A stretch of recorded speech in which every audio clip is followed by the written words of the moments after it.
जय श्री कृष्ण। आज जानकारी लेकर आए हैं अप्सरा साधना और महालक्ष्मी योगिनी साधना के ऊपर। महालक्ष्मी साधना और अप्सरा साधना दोनों साधना जो भी साधक करना चाहते हैं, एक तो पहली जो तिथि है जब हम ये शुरुआत करवा रहे हैं वो है 24 नवंबर से। अप्सरा साधना 24 नवंबर से अप्सरा साधना और महालक्ष्मी साधना हम करवाएंगे। इसी दिन से आप नवाण मंत्र साधना कर सकते हैं। जो लोग करना चाहते हैं, जो दुर्गा जी की साधना करना चाहते हैं वो दुर्गा जी की साधना कर सकते हैं। महाकाली साधना करना चाहते हैं तो कर सकते हैं। देवियों की साधना आप कर सकते हैं 24 तारीख से। आप 27 तारीख से शुरुआत कर सकते हैं हनुमान साधना की, शिव साधना की। ये 27 से आप शुरू कर सकते हैं इस नवंबर में। फिर दिसंबर की जो डेट है साधना की वो बता देते हैं। दिसंबर की जो डेट आएगी, दिसंबर में अप्सरा साधना महालक्ष्मी साधना 15 दिसंबर से आप कर सकते हैं। इसके बाद 18 दिसंबर से आप शिव साधना हनुमान साधना 19 दिसंबर से। 15 दिसंबर से अप्सरा साधना महालक्ष्मी साधना आप नवाण मंत्र साधना देवियों की साधना कोई भी हो 15 दिसंबर, ये अगले महीने की तारीख, इस महीने की तारीख 24 तारीख से ये साधना आप कर सकते हैं। ये साधना जो आप करेंगे इनमें आपको हम उपयोग बता देते हैं सामग्रियों का कि उपयोग कैसे करना है और कैसे ये आपको लाभ देती है। क्योंकि देखो अप्रत्यक्ष सिद्धि तो सभी को प्राप्त हो जाती है, अप्रत्यक्ष सिद्धि प्राप्त हो जाने पर कैसे उनका उपयोग करना है ये जानकारी है आज का मुख्य बिंदु। कि अप्सरा साधना जैसे किसी को सिद्ध हो गई तो वो अप्सरा जो देवी रहती है वो भी आपको ऐसे ही दिखाई देगी जैसे अष्टभुजाधारी, जैसे माँ दुर्गा का स्वरूप होता है ऐसे ही रूप में देवी दिखाई देती हैं। ऐसा नहीं है कि वो कोई निस्तेज बिना शक्ति की ऐसे ही कोई देवी दिखाई देगी। अप्सरा भी दुर्गा जी जैसी ही आपको बिल्कुल, अगर किसी को समझ नहीं है तो पहचान नहीं पाएगा, उसको ये लगेगा कि दुर्गा जी हैं, तो उसी रूप में दिखाई देती हैं। तो इनका उपयोग कैसे करना है, जिनको माता लक्ष्मी तो अलग ही दिखाई देती हैं, माता लक्ष्मी का स्वरूप तो पकड़ में आ जाता है, अलग ही पहचान में आ जाता है। अप्सरा को पहचानना थोड़ा मुश्किल होता है, हर व्यक्ति नहीं पहचान सकता। तो इनकी साधना में आपको कैसे कैसे लाभ मिलते हैं, सबसे पहली बात तो ये है कि जब आप ये सिद्धियां कर लेते हैं, ये साधना हो जाती है, उसके बाद इनका जो सबसे प्रमुख काम होता है कि आपके साथ सिद्धि रूप में हर समय चलना। जो भी काम आप कर रहे हो, चाहे वो व्यापार हो तो व्यापार बढ़ाना, लोगों का आकर्षण आपकी दुकान की तरफ, आपके तरफ लेके आना, आपके हर चीज में जो भी व्यापार है आपका उसमें लोगों को जोड़ने का काम रहता है। देवी शक्तियों का, सिद्धियों का ये करती हैं, ये लाभ देती हैं। आपकी बात मानना, सामने वाला आपकी बात का विश्वास करे, सम्मोहन शक्ति लेके आना जिससे कि आपको उसका लाभ मिले। अब क्या चीजें करनी है आपको उस चीज को समझो। गृहस्थ साधक जो शादीशुदा हैं उनको क्या करना है साधना के दौरान, पहले वो चीज समझो। जो गृहस्थ जो चाहते हैं कि पत्नी पति के बीच में प्रेम रहे, उनके लिए कि जिसको आप प्रेम करते हैं या जिससे आप प्रेम चाहते हैं उनका नाम एक कागज पे लिख के आपको दिए के नीचे रखना है। दिया जो आप जलाएंगे पूरी साधना में, 21 दिन की साधना अगर आप करते हो या 11 दिन की, दिए के नीचे एक कागज पे नाम लिखो आप लाल स्याही से। लाल स्याही जो बाजार में आती ना, लाल इंक जो होती है, उससे आपको नाम लिखना है। जिनके पास अष्टगंध है वो अष्टगंध से नाम लिख लें।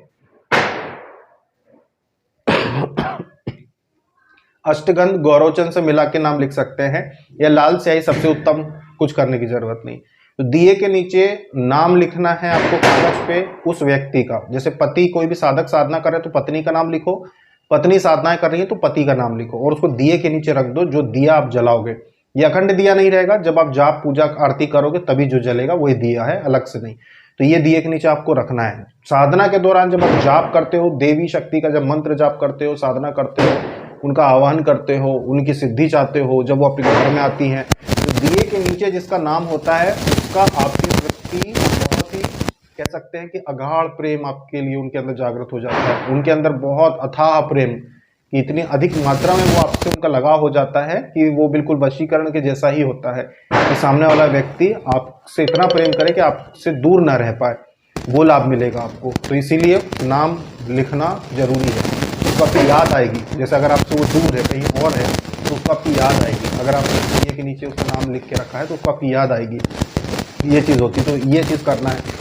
इसके बाद साधना सामग्री में आपको सिंदूर मिलता है। सिंदूर जो रहता है उसको साधना में पूरे समय उपयोग करना है और इत्र को उपयोग करना है। इत्र एक शीशी हो तो ठीक, ना हो तो जैसे आपको लगता है कि भाई आप हमेशा उपयोग करना चाहते हैं तो 2, 3, 4 शीशियाँ आप इत्र की रखो वहाँ पे देवी के सामने। और जब आप पूजन करते हो तो इत्र का भी पूजन करो। जैसे अप्सरा यंत्र रखा है आपने, अब अप्सरा यंत्र आपने सामने स्थापित किया है अप्सरा साधना के लिए, और अप्सरा यंत्र पे आप तिलक करते हो अष्टगंध से, सिंदूर से, किसी भी चीज़ से, तो वही तिलक आप करोगे इत्र का भी। इत्र पे भी आप तिलक लगाओ, जो इत्र की छोटी छोटी शीशे रहती है उनका भी तिलक करो। आरती अब अप्सरा यंत्र की उतारेंगे तो उन इत्र की भी आरती उतारो।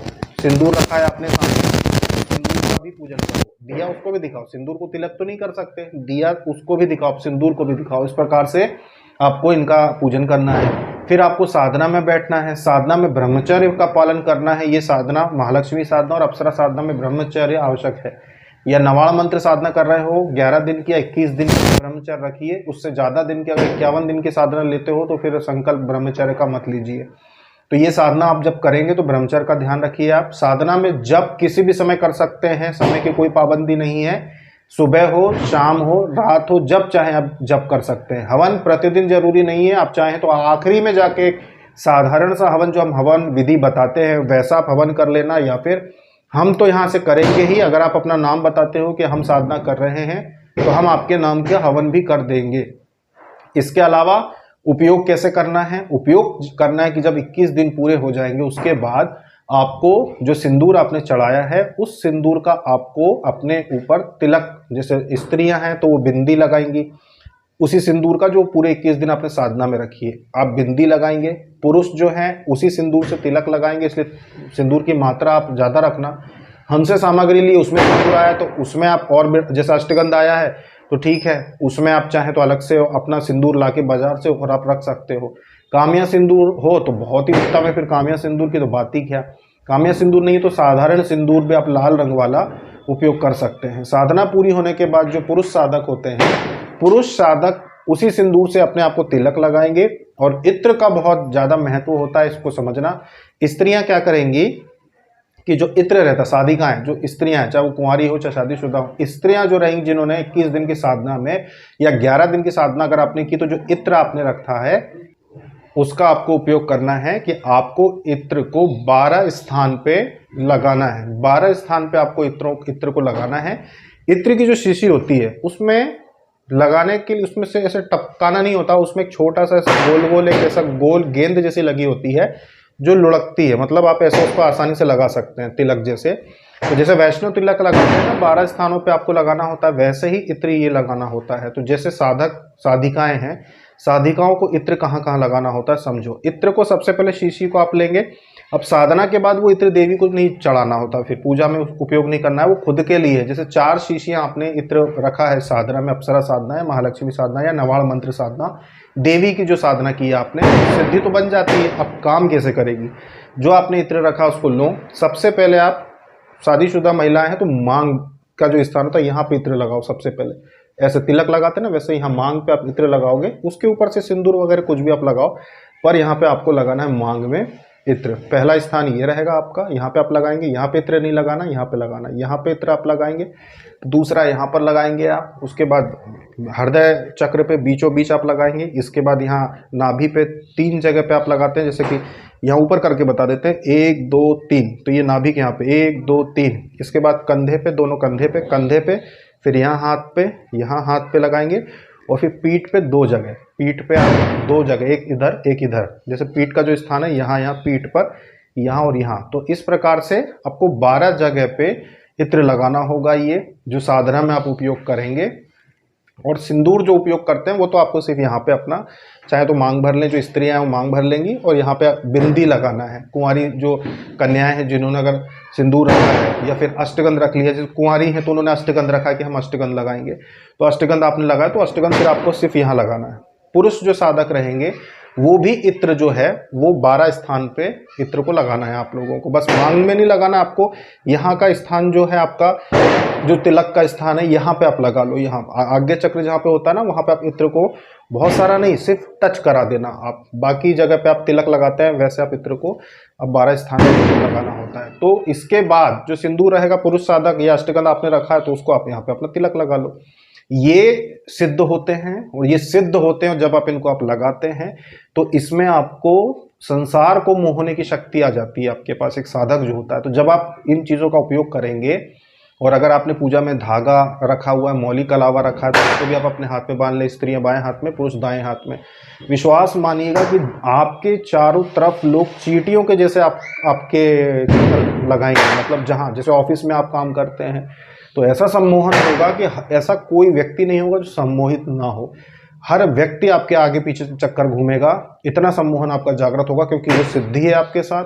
और साधना में रखी हुई वस्तुओं को जब आप उपयोग करोगे तो ऐसी मुट्ठी में बंधेंगे लोग आपके कि आप बोलोगे कि भाई ये तो हमने कभी अनुभव ही नहीं किया। बचपन से हमने ये अनुभव किया कि लोग हमें अनदेखा करते हैं, लोगों के ऊपर हमारा कोई प्रभाव नहीं है, लोग हमें पसंद नहीं करते, या लोग हमसे जलने के वजह से ये जो चीज़ें रहती है ना बचपन से कि हमें अलग करते हैं, वो चीज़ समाप्त हो जाएगी। ऐसा आकर्षण आएगा कि आप खुद देखोगे कि लोग आपके कैसे चक्कर काटेंगे, ये चीज़ आ जाएगी। तो इस प्रकार से इन चीज़ों का उपयोग करना साधना के बाद में। और अगर आप प्रार्थना करना चाहते हो किसी भगवान की, तो फिर आप ये कीजिएगा कि एक हवन करना, साधारण सा हवन, जब भी आपका साधना होगी उसके बाद की बात करें प्रयोग करने के लिए। वैसे तो ये वस्तुओं का उपयोग करोगे तो ये प्रयोग ही है कि आपकी मनोकामना है कि लोग आपसे संबंधित हों। इसके अलावा आप छोटा सा हवन करके और वहाँ पर हाथ जोड़ के प्रार्थना करना कि मेरे साथ उपस्थित शक्तियों, मेरी ये दिक्कत है, ये रुकावट आ रही है, या मुझे इन चीज़ों में अपमानित होना पड़ता है, तो कृपया कर हमारा साथ दें। जैसे व्यापार है, आपको लगता है कि आपकी दुकान में लोग नहीं आते हैं या कम आते हैं, तो आप प्रार्थना करें कि माता हमारे दुकान की तरफ जिसकी भी दृष्टि पड़े, जिसकी भी दृष्टि हमारी दुकान पे पड़े, उन्हें आप ऐसा कीजिए कि वो हमारी दुकान में आएँ और हमारे यहाँ पर किसी प्रकार की धन व्यापार में कमी ना रहे। बस प्रार्थना करनी रहती है हवन करके। उसके बाद आप देखिए आपकी साधना का क्या फल मिलता है, आपकी साधना सिद्धि का क्या फल मिलता है, तब आपको समझ में आएगा। तो इस प्रकार का प्रयोग करना है साधना के बाद। तो साधना के बाद ही आपको पता चलेगा, फिर आप अपने अनुभव बताना कि आपको कितना लाभ हुआ साधना से। और ये तो तब की बात है जब अप्रत्यक्ष सिद्धि की बात हो रही है। प्रत्यक्ष जो होती है ना, प्रत्यक्ष सिद्धि हो जाती है, क्योंकि 100 लोगों में से गिनती के ऐसे कुछ साधक साधिकाएं रहते हैं, लगभग 5, 100 में से 5, जिनका तपोबल इतना ज़्यादा होता है कि इनको ये प्रत्यक्ष का मतलब ये कि शरीर में अंश आके बैठ जाता है, कि शरीर में उनका अंश आ जाता है। तो फिर तो वो वाक सिद्धि, जैसे कि वो जो बोलेंगे सामने वाला वही करेगा, तो क्योंकि शक्ति शरीर में ही आ जाती है। तो 5% के साथ ऐसा भी होता है कि उनको दर्शन होने लगे हैं देवी शक्ति से, और 100 में से 2 ऐसे रहते हैं जिनसे बात करने लगे। 100 साधकों में 2 साधक ऐसे होते हैं जिनसे बात करना शुरू हो जाती है देवी शक्तियाँ। हालांकि ये चीज़ें गुप्त रखना है, कभी किसी को बताना नहीं होती, कभी भी नहीं बताना है, जीवन में नहीं बताना है, गुप्त रखना है, सिर्फ गुरु के अलावा किसी को नहीं बताना है। तो ये साधना हम करवा रहे हैं, जिनको भी करना हो साधना, जितने भी साधक हैं, जो भी माला यंत्र आपने पहले, चाहे वो 2 साल पहले लेके रखे हों, अप्सरा यंत्र लेके रखा है आपने, तांबे वाला जो हम देते हैं, चाहे आपने 2 साल पहले लेके रखा, उसी को उपयोग करो आप। जो भी माला आपने लेके रखी पहले से, उसी माला का आप उपयोग करो।